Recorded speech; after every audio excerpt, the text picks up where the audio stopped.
వ్యక్తి అందరి ముందు స్పీచ్ ఇవ్వడానికి తనకి బాడీ లాంగ్వేజ్ మరియు వాయిస్ మాడ్యులేషన్ ఎంత అవసరమో అదేవిధంగా తను చెప్పబోయే స్పీచ్లో కంటెంట్ కూడా అంతే ముఖ్యం.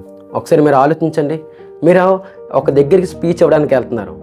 అక్కడ ఎవరైతే ప్రేక్షకులు ఉన్నారో వారికి తగ్గట్లుగానే మీ కంటెంట్ ప్రిపరేషన్ చేసుకున్నారు. చెప్తున్నంతసేపు అక్కడున్న ప్రేక్షకులు కూడా ఈ మాటలు నా కోసమే, ఈ కంటెంట్ నా కోసమే తయారు చేయబడింది అని చెప్పి వాళ్ళు ఎక్కువ మీకోసం అట్రాక్ట్ అవుతున్నారు. అంతేకాదు మీరు చెప్తున్న మాటలకి ఇన్స్పైర్ కూడా అవుతున్నారు. చెప్తున్నంతసేపు జాగ్రత్తగా వింటూ చాలా కాన్ఫిడెంట్గా ఫీల్ అవుతున్నారు. స్పీచ్ అంత అయిన తర్వాత అందరూ నించొని మీకు అభినందనలు తెలుపుతూ కృతజ్ఞతలు కూడా తెలియజేశారు. దీని అంతటికీ కారణం మీరు ప్రిపేర్ చేసుకున్న కంటెంట్. అందుకే father of the United states అయిన బెంజమిన్ ఫ్రాంక్లిన్ గారు ఒక మాట చెప్తారు, కంటెంట్ ఎప్పుడు రాయబడదు, అదొక లక్ష్యంతో తయారు చేయబడుతుంది. మీరు ఒక ప్లేస్కి కొంతమంది ప్రేక్షకులకి స్పీచ్ అవ్వడానికి వెళ్ళేటప్పుడు మనం బాడీ నిటారుగా ఉండాలి, చేతి కదలికలు ఎక్కువగా ఊపకూడదు, గట్టిగా మాట్లాడకూడదు అని చెప్పి ఇలా చిన్న చిన్న విషయాలు ఆలోచిస్తుంటాం. అవి ఇంపార్టెంటే, కానీ ఒక పెద్ద విషయం అయితే మర్చిపోతుంది. అదే కంటెంట్ ప్రిపరేషన్. మీరు ఎక్కడికైతే చెప్పడానికి వెళ్తున్నారో అక్కడున్న ప్రేక్షకులు బట్టి మీ స్పీచ్ ఎప్పుడూ తయారు చేసుకోవాలి. లేకపోతే మీరు చెప్తున్నంతసేపు ఆ స్పీచ్ వింటున్నంతసేపు వారికి చిరాకు రావడం, బోర్ కొట్టి ఫోన్లు చూసుకోవడం, మాటల మధ్యలో లేచి వెళ్ళిపోవడం చేస్తుంటారు. అందుకే వారికి తగ్గట్లుగా మన కంటెంట్ని ఎప్పుడు ప్రిపేర్ చేసుకోవాలి. చిన్న చిన్న కీ పాయింట్స్ మనం మిస్ అవ్వడం వల్ల, మన కంటెంట్ ప్రిపరేషన్ సరిగ్గా లేకపోవడం వల్ల ఇదంతా జరుగుతుంది. ఉదాహరణకి యాపిల్ CEO స్టీవ్ జాబ్స్ గారు తీసుకోండి. అతను ఎలాంటి కంటెంట్ అయినా 100% ఇవ్వగలరు. మనం కూడా అతను ఏ టాపిక్ ఇచ్చినా సహజ స్వభావంగా మాట్లాడగలరని చెప్పి మనం అనుకుంటాం, కానీ వాస్తవం కాదు. స్టీవ్ జాబ్స్ గారు ఏ కంటెంట్ చెప్పాలన్నా అక్కడున్న ప్రేక్షకులు బట్టి తయారు చేసుకుంటారు. ప్రతి మాట, ప్రతి స్లైడ్, ప్రతి వాక్యం కూడా 1-2 సార్లు ప్రాక్టీస్ చేసుకొని వారి కంటెంట్ ప్రిపరేషన్ చేయడం జరుగుతుంది. అందుకే ఎక్కడైతే తను స్పీచ్ చెప్తారో అక్కడున్న ప్రేక్షకులందరూ అట్రాక్ట్ అవ్వడం, ఇన్స్పైర్ అవ్వడం, కాన్ఫిడెంట్ అవ్వడం జరుగుతుంది. సో మనం కూడా అదే విధంగా మన కంటెంట్ ప్రిపరేషన్ చేసుకోవాలి. మరి కంటెంట్ని ఎలా ప్రిపరేషన్ చేసుకోవాలో 4 స్టెప్లో మీకు చెప్పబోతున్నాను ఈరోజు. అసలు కంటెంట్ అంటే ఏమిటి, కంటెంట్ ఎక్కడెక్కడి నుంచి లభిస్తుంది, ఎక్కడెక్కడి నుంచి మనం పొందాలి, కంటెంట్ ఫిల్టరైజేషన్ అంటే ఏంటి, కంటెంట్ ఎక్స్పెక్టైజేషన్ అంటే కంటెంట్లో ఏం ఉండాలి, ఏం ఉండకూడదు, ఏది ఎంతసేపు చెప్పాలనేది పూర్తిగా నేను ఈ వీడియోలో చెప్పబోతున్నాను. ముందుగా నెంబర్ 1, కంటెంట్ అంటే ఏమిటి. సింపుల్గా చెప్పాలంటే కంటెంట్ రిఫర్స్ ఎనీ ఇన్ఫర్మేషన్. మనం చెప్తున్న కంటెంట్లో ఒక మంచి ఇన్ఫర్మేషన్ మనం చెప్పబోతున్నాం. అందులో మంచి ఐడియాస్ ఉండాలి, రియల్ ఎక్స్పీరియన్స్ ఉండాలి, అంటే స్టోరీస్ మరియు మంచి మంచి ఉదాహరణలు రియల్ లైఫ్లో జరిగేవి మనం వారికి చెప్తూ ఉండాలి. ఇవన్నీ మనం టెక్స్ట్ లేదా వీడియోస్, ఇమేజెస్ ద్వారా మనం వారికి చెప్తూ ఉండడం వల్ల ఎక్కువ వారు ఎంగేజ్ అయ్యి మన ఆడియన్స్ ఎక్కువ ఇన్ఫర్మేషన్ తెలుసుకొని దానికి ఇన్స్పైర్ అవ్వడం జరుగుతుంటుంది. Number 2, content resource. మనం ఏదైతే కంటెంట్ చెప్తున్నామో దానికి ఇంకా కొంచెం నాలెడ్జ్ యాడ్ అయితే వింటున్న ప్రేక్షకులకి చాలా ఎక్కువ మన ఇన్ఫర్మేషన్ ఇచ్చిన వాళ్ళుగా అవుతాం. మరి ఈ కంటెంట్ ఎక్కడెక్కడి నుంచి మనకు లభిస్తుందంటే ముందుగా మన ఓన్ థాట్స్, అంటే మన ఇన్ఫర్మేషన్, మన దగ్గర ఇన్ఫర్మేషన్ ద్వారా వారికి మంచి విషయాలు తెలియైతే చేయొచ్చు.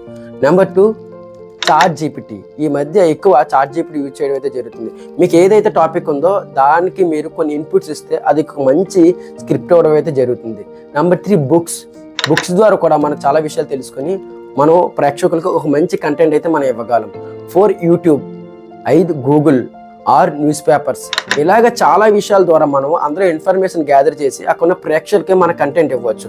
మరి ఇన్ఫర్మేషన్ అంతా గ్యాదర్ చేయడం అవసరమా అంటే ఖచ్చితంగా అవసరమే. ఎందుకంటే నీల్ ఆర్మ్స్ట్రాంగ్ గారు ఒక మాట చెప్పారు, research is a creative new knowledge. ఇలా మన కొత్త విషయాలన్నీ తెలుసుకొని మన కంటెంట్కి వాటిని జోడిస్తే ఇంకా మంచి ఆడియన్స్కి ఇన్ఫర్మేషన్ ఇవ్వడం అయితే జరుగుతుంది. Number 3, content filterisation. ఇది చాలా ఇంపార్టెంట్.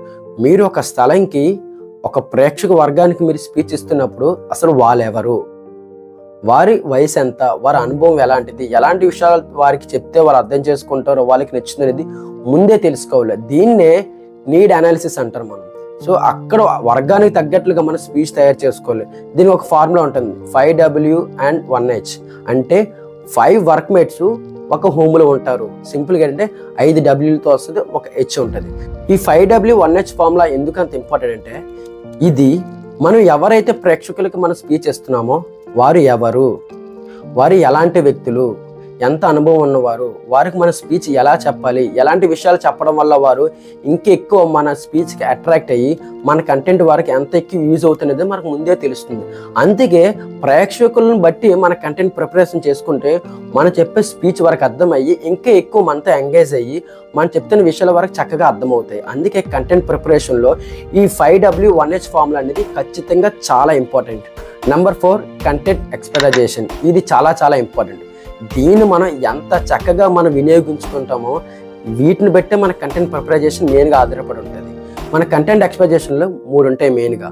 ఫస్ట్ది బిగినింగ్, రెండవది బాడీ, మూడవది కన్క్లూజన్. ఇప్పుడు మనం బిగినింగ్ కోసం చెప్తున్నాం. బిగినింగ్ ఎంత ఉండాలంటే 10 to 15% ఉండాలి. ఈ బిగినింగ్లో ఎక్కువ ఏముండాలంటే ముందుగా దీని పర్పస్ ఏంటంటే, బిగినింగ్ పర్పస్ ఏంటంటే ముందుగా ఒక మంచి క్వైట్ ద్వారా మనం అంటే తెలుగులో సూక్తి ద్వారా మనం ప్రారంభించాలి, లేదా వాళ్ళని క్వశ్చన్స్ ద్వారా మనకి ఎంగేజ్ చేసుకునేలా చేయాలి. ఇది కూడా ఎంతసేపు ఉండాలంటే మీరు 10 minutes స్పీచ్ ఇస్తున్నారంటే అందులో కేవలం 2 లేదా 3 నిమిషాలు మాత్రం మీ బిగినింగ్ ఉండాలి. మీరు కూడా ఈ బిగినింగ్ 2 లేదా 3 నిమిషాలు తగ్గట్లుగానే ప్రిపరేషన్ చేసుకోవాలి. అదే మీ స్పీచ్ అరగంట అయితే మీ బిగినింగ్ 3 నుంచి 5 నిమిషాల మధ్యలోనే ఉండాలి. సో ఏదైనా సరే మీ బిగినింగ్ 10 to 15% మాత్రం మధ్యలోనే ఉంటేనే మీ కంటెంట్ ప్రిపరేషన్ చక్కగా ఉంటుంది. Number 2 body. ఇది చాలా చాలా ఇంపార్టెంట్. ఎందుకంటే మీరు ఏదైతే కంటెంట్ చెప్తున్నారో అందులోనే ఉన్న ఇన్ఫర్మేషన్ మొత్తం ఈ బాడీలోనే ఉంటుంది. సో ఈ బాడీ ఏ విధంగా మీరు కంటెంట్ ప్రిపరేషన్ చేసుకోవాలంటే బాడీలో 70 to 80% ఇన్ఫర్మేషన్ ఉండాలి. ఎక్కువగా మీరు ఇందులోనే కీ పాయింట్స్ అన్నీ ఇందులోనే మెయిన్ ఇన్ఫర్మేషన్ ఈ బాడీలోనే తెలియజేయాలి. ఇందులో మీరు చెప్తున్న ఏదైతే ఇన్ఫర్మేషన్ ఉందో దానికి స్టోరీస్ ఉండేలా చూసుకోండి ఖచ్చితంగా. అది ఎందుకంటే ప్రేక్షకుల్ని మీకు ఎంగేజ్ అయ్యేలా చేస్తుంది. లేదా రియల్ ఎక్స్పీరియన్స్ వారికి చెప్పండి. మీరు ఏదైతే ఇన్ఫర్మేషన్ చెప్తున్నారో దానికి తగ్గట్లుగానే మీ స్టోరీ ఉండాలి. దానికి తగ్గట్లుగానే మీరు ఏదైతే ఎక్స్పీరియన్స్ చెప్తున్నారో విజువలైజేషన్ చేసుకుని అది కూడా దానికి కనెక్ట్ అయి ఉండాలి. ఇది కూడా మీరు 10 నిమిషాలు స్పీచ్ ఇస్తున్నారంటే 7 to 8 minutes మాత్రమే ఉండాలి. అది మీరు 30 నిమిషాలు స్పీచ్ ఇస్తున్నారంటే సుమారుగా ఒక 25 నిమిషాల వరకు ఉండేలాగా చూసుకోండి, ప్లాన్ చేసుకోండి. సో ఇది చాలా ఇంపార్టెంట్. దీన్ని ఎంత చక్కగా మీరు ప్లాన్ చేసుకుంటే అక్కడ ఆడియన్స్కి అంత చక్కగా మీ స్పీచ్ అర్థమవుతుంది. Number 3 conclusion. సో ఇప్పటి వరకు మీరు ఏదైతే చెప్పారో అందులోని కీ పాయింట్స్ మరొకసారి నొక్కు చెప్పండి. మనం ఇప్పటివరకు ఇది చెప్పుకున్నాం అనేది మరొకసారి తెలియజేయండి. లాస్ట్లో మీరు ఏదైతే డౌట్స్ ఉన్నాయో అది కూడా వారితో ఇంటరాక్ట్ అయ్యి అడిగి తెలుసుకోమండి. ఇది కూడా ఎంత ఉండాలంటే 10 to 15% ఉండేలా చూసుకోండి. మీరు 10 నిమిషాల స్పీచ్ అయితే ఇది కూడా 1.5 నిమిషం లేదా 2 నిమిషాలు ఉండేలా ముగించండి. అదే 30 నిమిషాల స్పీచ్ అయితే సుమారుగా ఒక 3 నుంచి 5 నిమిషాలు ఉండేలా చేసుకోండి. ఇది ఒక కంటెంట్ ఫిల్టరైజేషన్లో బిగినింగ్, బాడీ, కన్క్లూజన్. సో మీరు ఈ విధంగా మీ కంటెంట్ ప్రిపరేషన్ చేసుకుంటే చాలా చక్కగా ఎవరైతే మీరు స్పీచ్ ఇస్తున్నారో అక్కడున్న ఆడియన్స్ మీరు చెప్తున్న దానికి అట్రాక్ట్ అయ్యి అందులో ఉన్న ఇన్ఫర్మేషన్ వాళ్ళు ఇన్స్పైర్ అయ్యి మెయిన్గా అందులో వారికి కాన్ఫిడెంట్ ఇచ్చిన వాళ్ళుగా అవుతారు. సో మీరు ఈ విధంగా మీ కంటెంట్ ప్రిపరేషన్ చేసుకుంటే చాలా చక్కగా ఒక మంచి స్పీచ్ వారికి ఇచ్చినట్లుగా అవుతారు. మీరు కూడా వారికి చక్కగా గుర్తుండిపోతారు.